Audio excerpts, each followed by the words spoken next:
In this video we take a trip on the Falkirk Wheel, the only rotating boat lift in the world. So join us as we explore the Falkirk Wheel.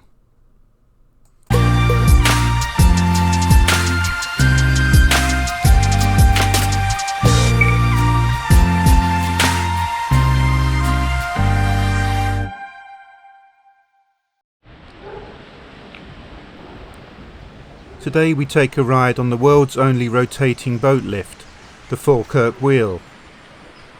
There are two trips available. The original tour takes you along the aqueduct to the Union Canal and back again, whilst the Revolution tour takes you on a 360-degree rotation of the Falkirk Wheel.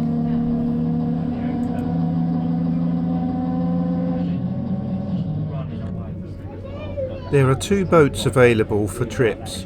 One named Archimedes and the other named Antonine. You will understand the significance of their names shortly.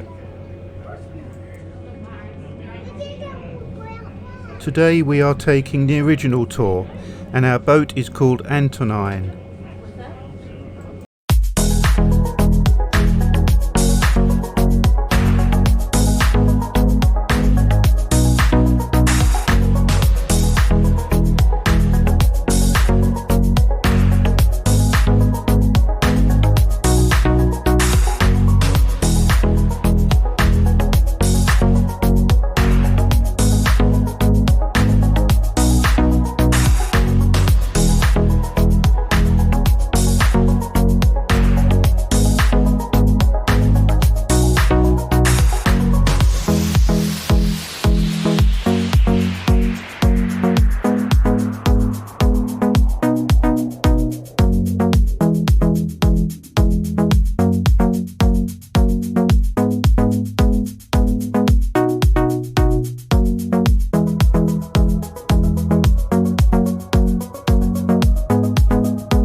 Once at the top we are locked in position and water is pumped into the gap between the gates.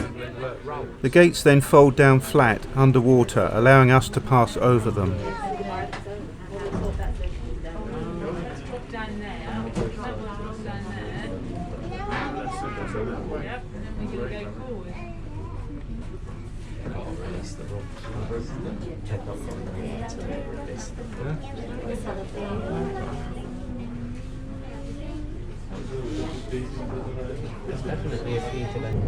Archimedes' principle says that when an object is placed in water, for example the boat you are sitting in now, it displaces its exact own weight in water.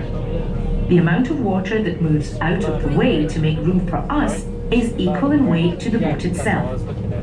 That might sound quite simple, but it's actually really important for the smooth operation of the Falkirk Wheel. Each gondola, that's the big tub of water we just travelled up in, holds 250 tonnes of water. When our boat sailed in, we pushed about 60 tonnes of water. That is the weight of the boat and its fuel and all the people in it, out meaning that the gondola then had 190 tonnes of water and 60 tonnes of boat in it. So the contents of the gondola still weigh 250 tonnes. The clever part is that the other gondola will also weigh exactly 250 tonnes as well. We are evenly balanced with them, and that means that it only takes a tiny bit of energy to get us moving around the central core of the wheel. We're balancing each other out. So while you might think it would take a lot of energy to lift 250 tonnes of steel, water, boat and even you up the 27 metres we just came, it actually took just a small push. About the same amount of energy as boiling 8 electric kettles. That's enough for a cup of tea, each for everyone on the boat. We haven't got time for a cuppa now, but you can get one down at the visitor centre afterwards while you watch the wheel going round again. Another really clever part of the wheel are the cogs. You can't see them as they're inside the workings, but these huge jagged wheels and sensors stop us from tipping over as we move up and down around the wheel. It's been known for fish to swim into the gondola at the bottom and travel up to the Union Canal with us. Of course, they displace their own weight too. And there are footpaths here as well, leading up into the woods. You can walk along these later if you like.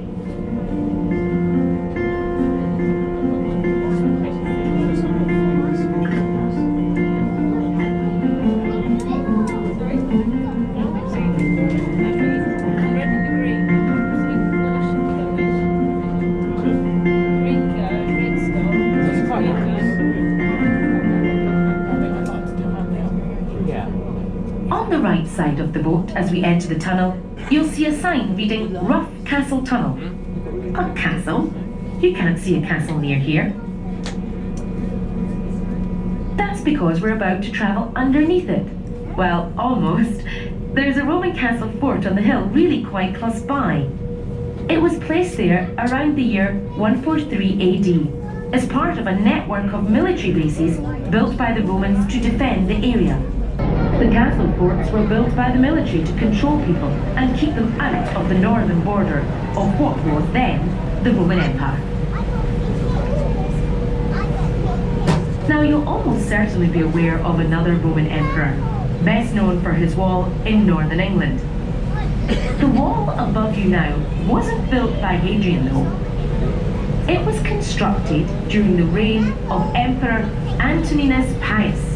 It's known as the Antonine Wall, and that's the name of our other boat, Antonine. Skip forward 1600 years, and this landscape, instead of being a conflict zone, was one of rapid industrial expansion, and waterways were almost the motorways of the day. But with the rise of the railways, the decline of the canals was almost inevitable. The closing of Grangemouth docks to the east of here as a security measure during the First World War heralded the start of the end. And by the 1960s, the canals were left abandoned, unused, and falling into disrepair.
Out of the tunnel, you'll notice that we're in a much different landscape now.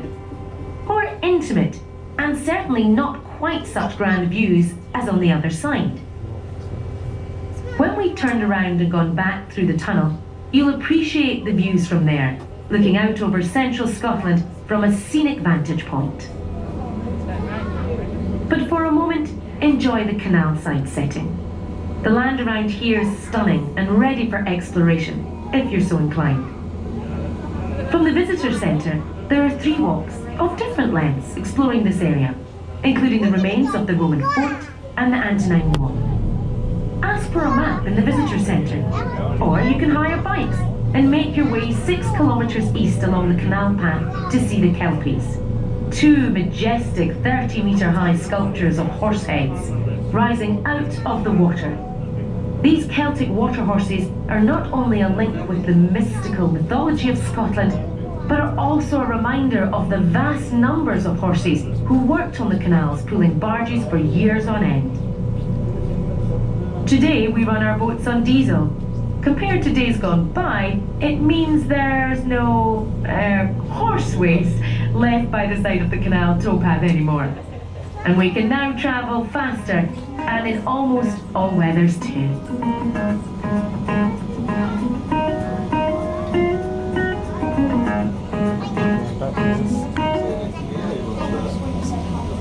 You'll notice two more locks here. These take boats to the main level of the Union Canal, another 7 metres up, making the total height above our starting point 35 metres. This then runs as far as Edinburgh, which, if you were to sail there today, would take about 9 or 10 hours. But most people on a pleasure cruise do it over a couple of days. You might have wondered why we went to the trouble of creating the Falkirk Wheel. You'll remember that the two canals had fallen into a state of disrepair in the late 20th century, and they weren't used for transporting goods or people anymore. It might have been easier just to fill the canals in and forget about them altogether.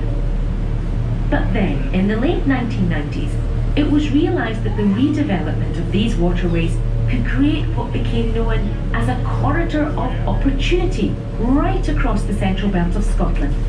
And there were plenty of enthusiastic volunteers. But it wasn't possible to reopen the locks joining these two canals.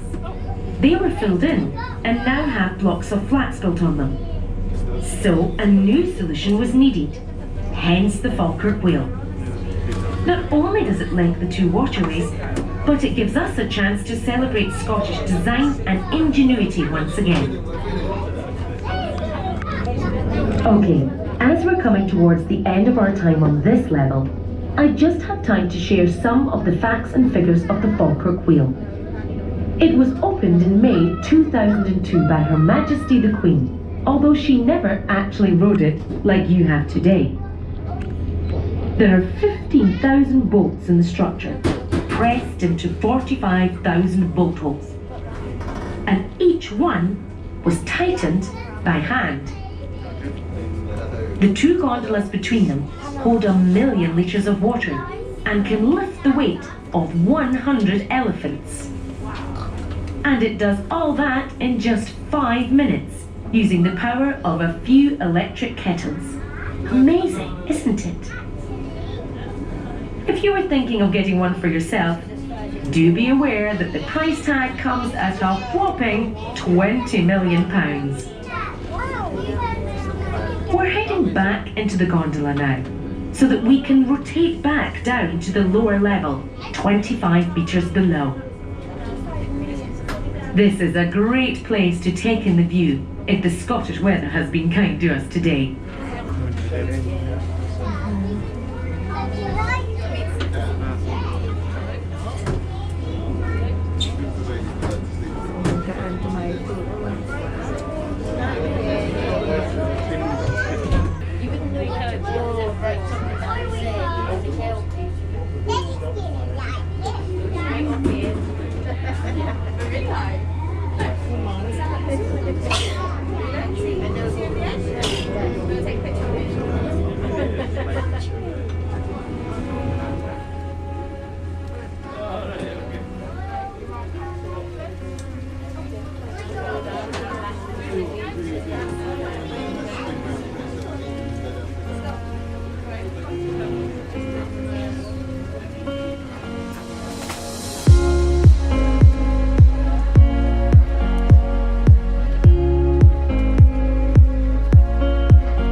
Once again we wait for water to be pumped into the gap between the gates, and the gates to fold flat so we can proceed.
We then enter the basin, where we then turn 360 degrees to dock, so it is ready for the next trip to take place.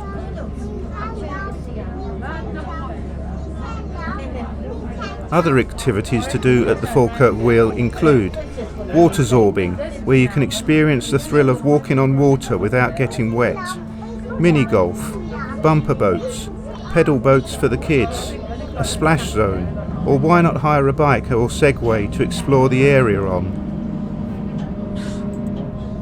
There are also walking routes in the area that let you explore the Antonine Wall, the Forth and Clyde and Union Canal tow paths, and if you're feeling really energetic you can walk or cycle 4 miles to the Kelpies.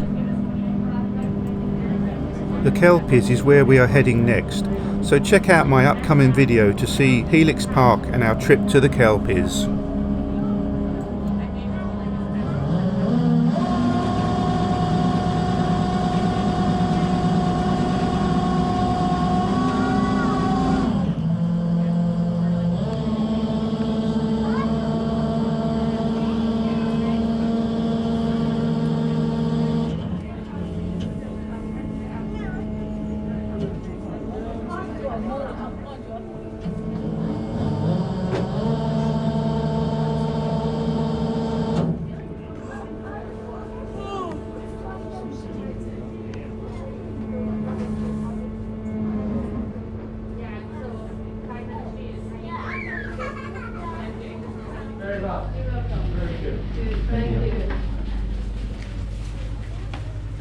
Thank you.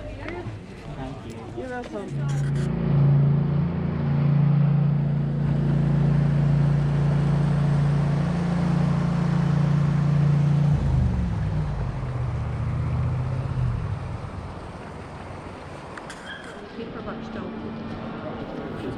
If, like me, you were wondering if there was water at the bottom of the lift, then here is your answer. The gates do a superb job of keeping the water at bay, with not a drop to be seen underneath the lift. You can also hear how quiet the lift is.